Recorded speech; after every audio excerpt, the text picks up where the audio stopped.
On the 7th of December 1941, Japanese aircraft struck the American naval base at Pearl Harbor, sinking 4 battleships and killing over 2,000 Americans in under 2 hours.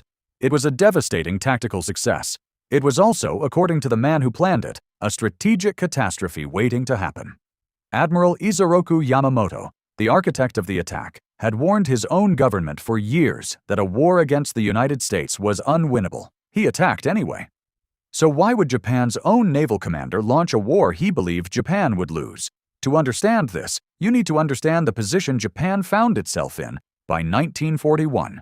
Since the early 1930s, Japan had been expanding aggressively across Asia, seizing Manchuria, invading China, and pushing into French Indochina. This expansion wasn't subtle, and the United States noticed. Washington responded with a series of escalating economic sanctions, culminating in the summer of 1941 with a total oil embargo. This was catastrophic for Japan. The country imported roughly 80% of its oil from America, and without it, the Japanese military machine would grind to a halt within about 2 years. Ships couldn't sail. Planes couldn't fly. Tanks couldn't move.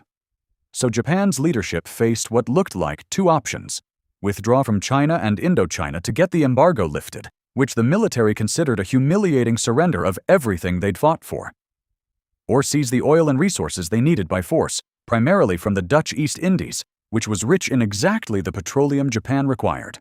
They chose the second option, but this created an obvious new problem.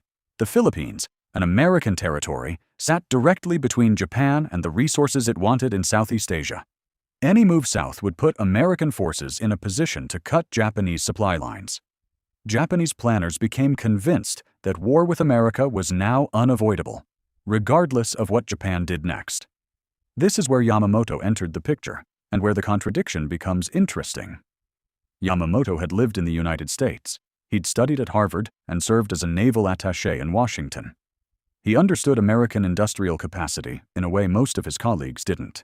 He knew Japan could not win a prolonged war against a country that could outproduce it many times over in ships, planes, and war material. He said so directly to Japan's political leadership, warning that he could run wild for 6 months to a year, but after that, he had no expectation of success.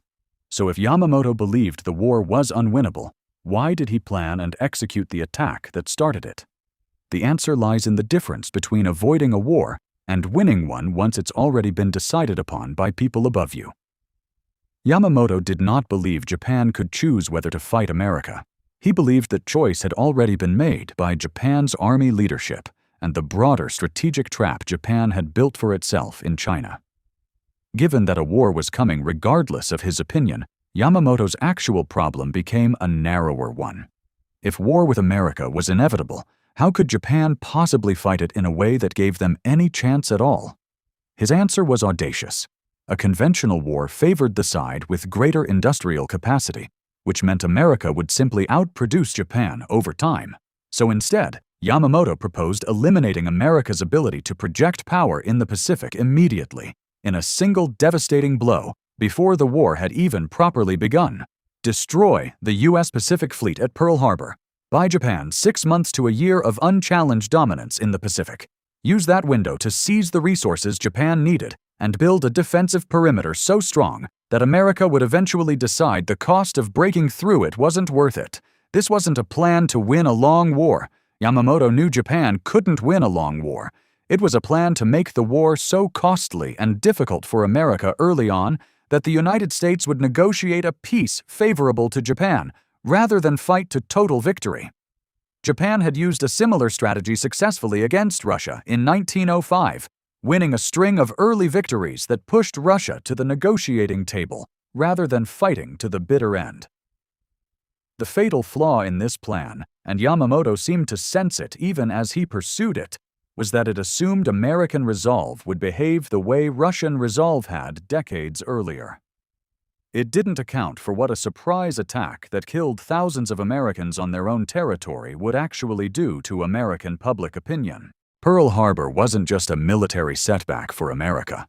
It was experienced as a profound betrayal, an attack that arrived without a declaration of war while diplomatic talks were still supposedly ongoing in Washington.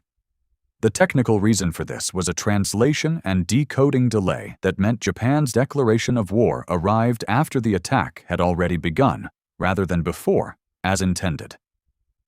Whether intentional or accidental, the effect was the same. America didn't see a rational military strike. It saw treachery. Rather than demoralizing the United States into negotiating, Pearl Harbor unified American public opinion behind total war in a way that years of European conflict never had. The isolationist movement that had kept America out of the war for 2 years collapsed almost overnight. Congress declared war within hours. Yamamoto's strategy required America to blink first. Instead, America committed entirely. Yamamoto, according to several accounts, understood almost immediately what he had done. He is reported to have said that Japan had merely awakened a sleeping giant and filled it with a terrible resolve. Whether or not he used those exact words, the sentiment reflects exactly what his strategic calculation had failed to account for. He had successfully executed the military plan. He had completely misjudged its political and psychological consequences. Within 6 months, Yamamoto's prediction about Japan's window of advantage proved precisely correct. The Battle of Midway in June 1942 broke Japanese naval dominance in the Pacific permanently. From that point forward, American industrial output did exactly what Yamamoto always feared it would. It simply built more ships, more planes, and more material than Japan could ever hope to match or destroy.